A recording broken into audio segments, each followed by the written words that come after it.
what I would do if I was them, firstly, if we do what we did, we can just as well stay at home. We got to think differently. What is the strengths of this side? And what did we see yesterday from them? And what did the Bulls show us a year ago? That's firstly, we got to have a look at that and really analyze that. For me, and I can't believe I'm saying it, they got to play much less rugby. Much, much less rugby. Because one thing you don't want to give this Leinster side is you can't give them counter-attack. If you play a bit and you kick it and kick against the ball, so let's cut the counter. It's got to be a high ball or fine grass. I'll go through my plans now. Yeah. But it's got to start up front with Thomas versus Porter. They got to have the ascendancy there. He's got to do the job right there. From Thomas and Bongi's got to, with our ball, go for him. And then let's look at the Springboks, their plan. That might work. Scrum for penalties in our own half. Have they got the pack to do that? They've got the pack. They've got the pack, they've got the front row. Bongi and Ox and the guys can scrum them, I believe, if they really set their minds to that. Secondly, they maul very, very well, and Bongi runs a maul brilliantly from the back. Thirdly, they got to sort there to be in their faces big time with the offence. But here comes the secret. They got to make sure that when they play against them and their wingers are up, you got to isolate them, and that brings me back to the counter. Pass, play, direct, flat. I'll show you the Bulls now. And then when the wing's up, kick in behind them. I want Keegan to be on his own at the back with no one helping him. With a scrum off who sweeps and often helps him, they must pull the 9 in first, and so that there's the space at the back. That's what I believe they can do. So, in a nutshell, in their half, just make sure that you get scrum for penalty or maul for penalty. Once we move into that dead area into their half, 2 phases or 3 phases, bring them up, turn them, keep it simple. Because these guys, when they catch a turnover from all over, they'll punish you. They will really punish you. And the Bulls showed us last year. What have you got first? Let's start with something. Let's start. Let's have a look firstly at the Leinster counter-attack, which you got to be keep the ball, be direct, make sure you don't give them too much chances. Have a look here, guys. There's Leinster in blue for the guys that don't know. They're playing there now. And they got an opportunity to attack. There's 2 guys running back. I showed it there with the circles. And suddenly the call comes from 10. We are not going to kick it. Most teams there would give the box kick. Look at the time. 1 minute, 17 minutes. That's the Leinster side. So Sharks will have to make sure we don't give turnovers easily away. We got to protect the ball with everything we have, because they're going to punish you. There's 2 guys hiding on the far side there. It's a number 8 and a wing. And from here, the trouble starts. Most team will kick it. They run it out. 12 is out there, and you'll see Parks there in the inside, Gibson Park, and there they go. And from their own try line, they run it out and apply the pressure. And this is a big game. This is a big game. It's a huge game. That's not against Zebra, and not that. Yeah. So that's the one thing. The other one I want to refer to quickly. The blind side is a very dangerous weapon for this Leinster side.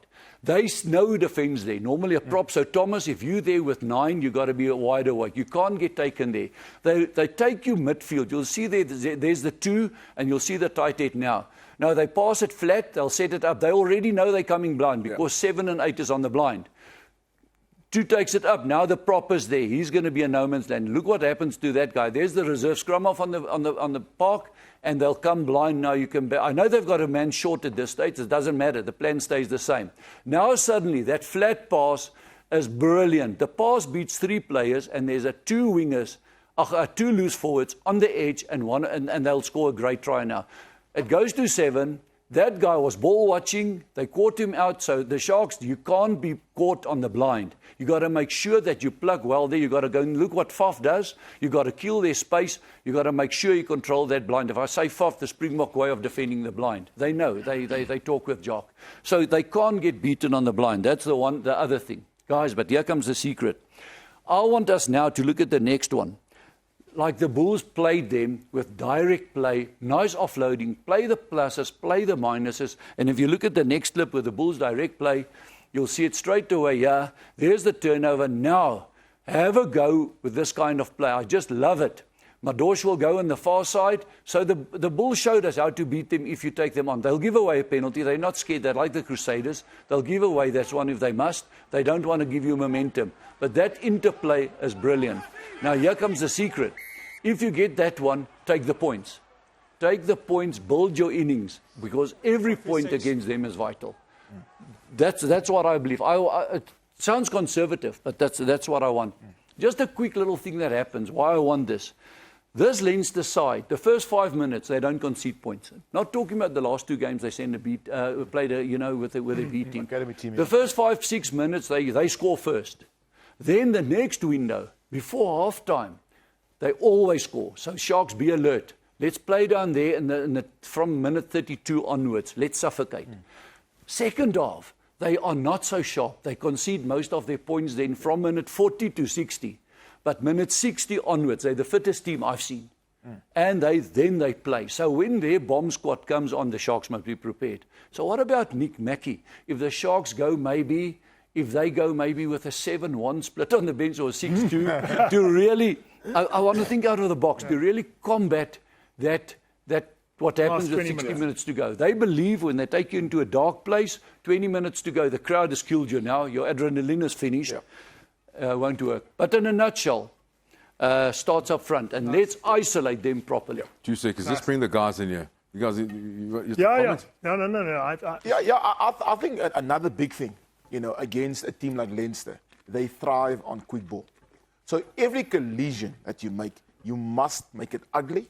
You got to slow down the breakdown, because if they get slow ball again, if you look at that game that they played last year, when the Bulls actually beat them, the Bulls was good at the breakdown. They missed minimal tackles, but every single time Leinster had the ball, they wanted to get off the line. If you allow a Leinster team time and space on the ball, they will punish you. So for me, Sharks as well.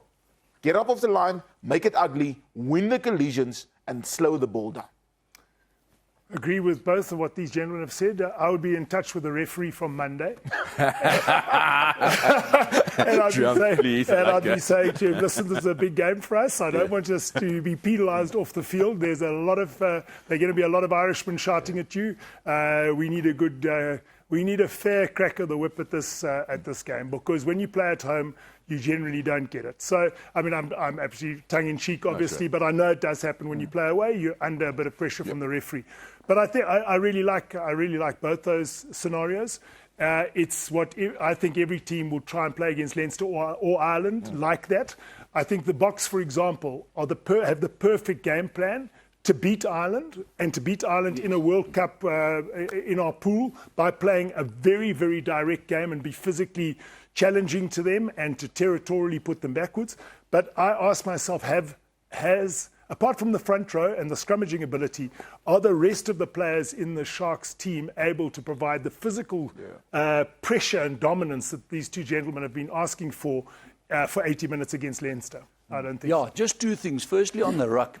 Don't spoil the ruck so much that you give away advantage. You got to be very disciplined. Very, very disciplined. And then another point that I missed. If you have a go and you put it up sort of in the midfield with 1 or 2 plays, get your right footer. That's why I want to pick up Pelele Fassi at 15 and Boeta Chamberlain at 10. So you've got a right footer to the right and a left footer to the left with a nice chase line. So now when the wing is up, now you turn them. But discipline, guys, I believe, because with that crowd, 1 or 2 penalties, and now the yellow comes, and they get so many yellow cards against them. The team's playing against them, Leicester team. So Mackie, they must make it ugly, but my mate, I tell you what, if it's going to become advantage. Penalty advantage. Then you're dead meat as well.